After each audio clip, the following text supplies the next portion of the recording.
good afternoon and with our many presentations.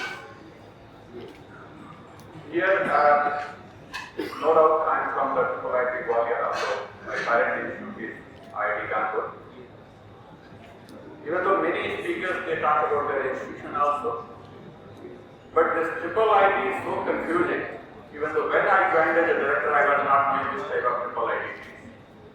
So in our country, there is a 4 types of IIITs. IITs are very clear, NITs are very clear, but the IIITs are so confusing, even the students, guardians, even though those are in the IT industry, they don't know what are the type of IITs are in our country.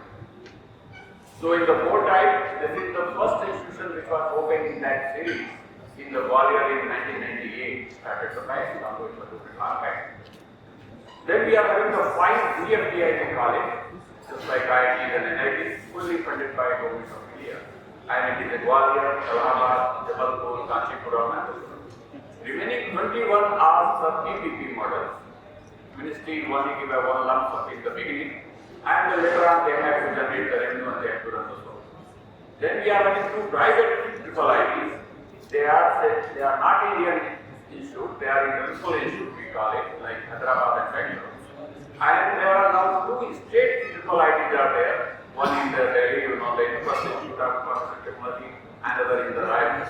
So it is a very confusing. So the admissions, people are everywhere. They are thinking this type of IIT. So here I am going to try because this session I found most of the need and the carbon neutrality. Most of the speakers they were talking. My talk is also here related to that, but it is more focused in the electrical sector. As you know, the energy is very important for the development of nation, of any nation. The energy is very, very important. So, in that, in our energy, see the total energy sector, it is almost 140 years old. In that, many things are happening. The demands are increasing, even the power plants are depreciating your wires, and a lot of business are just going in the different stage. So, only the opportunities especially coming that you can say technological changes in the sectors. This electrical engineering, simply I say, it is introduced by all the discipline of engineering. It is full of mechanical, it is full of chemical, it is full of aeronautics, it is full of all the, even the civil engineering, electronics, and also electric. That's why this branch is encroached by others, and nowadays we are working in the era where the multidisciplinary research is very, very important. And here we are basically, you can see everything that our system is changing. Even though, like satellite is very like a wide area management system, we are now managing our net with the satellite GPS system, and we are receiving the data at the control center, and we are managing all the data. You know, if one small failure leads millions rupees of basically in the range. We had one big failure in 2012 on 30th July, and then 31st July also there is another big failure. So almost 150% of only we are done. And after that there is nothing. So we had many meetings and task forces and all. And then this, so one small grenade ripped, all grid failed. So it is so sensitive. And that's why people are also talking how we can save some portion of the country, because it's all now India is the one nation, one frequency, one grid. It's the biggest grid we are having with the serving of millions of people. Even the US is also bigger, but in serving nation, the India is the topmost in terms of serving the nation, and China is also very, very big. So various changes are there, and here you can see my talk is mostly related to the alternate or synthetic green power. The green power is it is a global concern. Everyone asks how we can save our environment so that we can live in the proper here. And also the energy security. Already you can see there is a lot of problem in the tariff wars with the Trump and other things. Again is energy. So energy is one of the part of the system, but the nature has given a lot of potential, a lot of energy to us in terms of air, like you can say wind energy, in terms of sun, like the solar energy, and many things on the surface like water, the rivers, gradients, etc. is there, and also inside the earth we are having many like gas and iron and coal we are having. But we are not sufficient in terms of coal and gas because we are having very limited portions that we are having. So we are importing coal, especially from the South Africa, Australia, and Indonesia. And also, that's gas, as you know, we are taking from the Middle East and other countries, so that our energy security is there.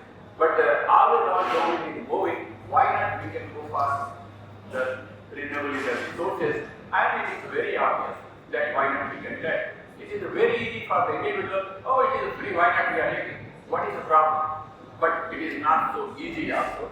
No doubt it is free, but it requires a lot of challenges. Because there are a lot of challenges in terms of operation, piping, and so on and so forth. So that you can see the installed capacity of how it is increasing in our country. Now we are having renewable energy sources 105, 2023, and every month it is increasing. And you can say how it is keep on increasing this green power, including solar, wind, and other forms of energy as well. So the major challenges in the green energy, normally I categorize that it's a very hard to locate. That's one thing you can see here. It is this solar, wind. It is not in your control. So it is controlled by nature, and it is a very intermittent. So sometimes I can say Tamil Nadu is the highest wind power producer is there, and you can see that is basically producing and maximum shutdown in Tamil Nadu. Because the controlling and then, so what we have to do, we have to forecast properly, we have to basically utilize properly, and we have to complete mixture of the whole thermal, wind, gas, and everything in such a way that we can increase the efficiency of the system.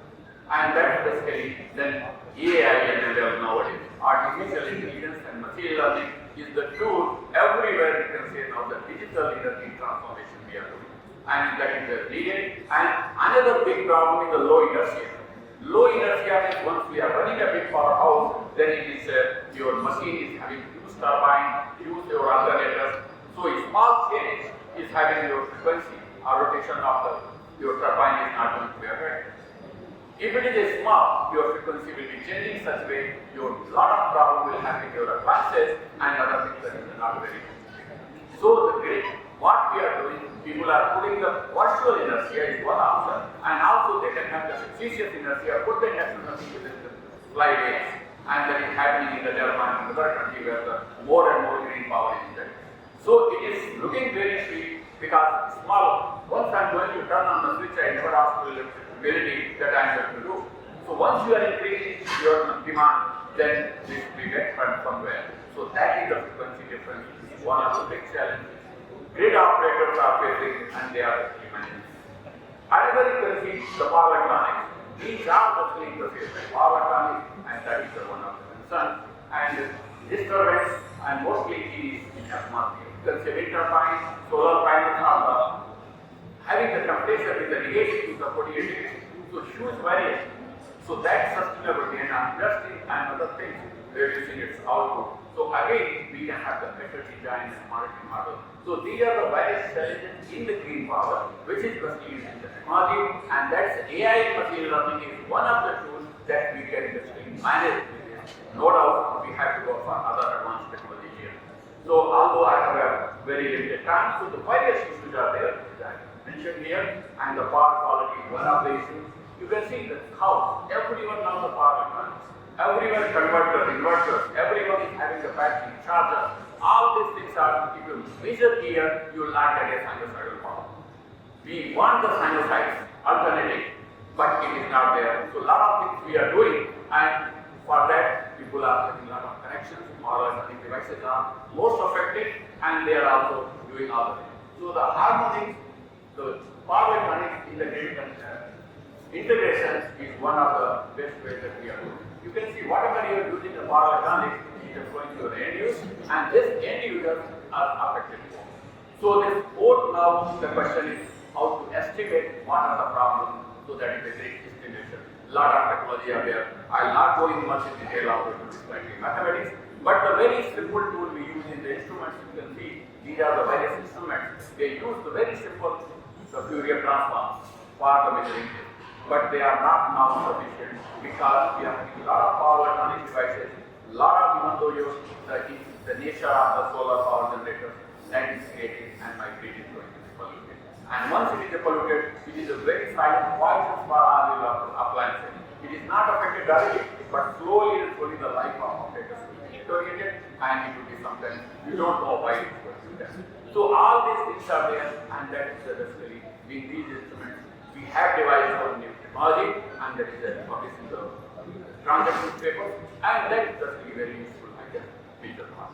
So with this I will stop here because already the time is very limited because of the speaker is there. So thank you very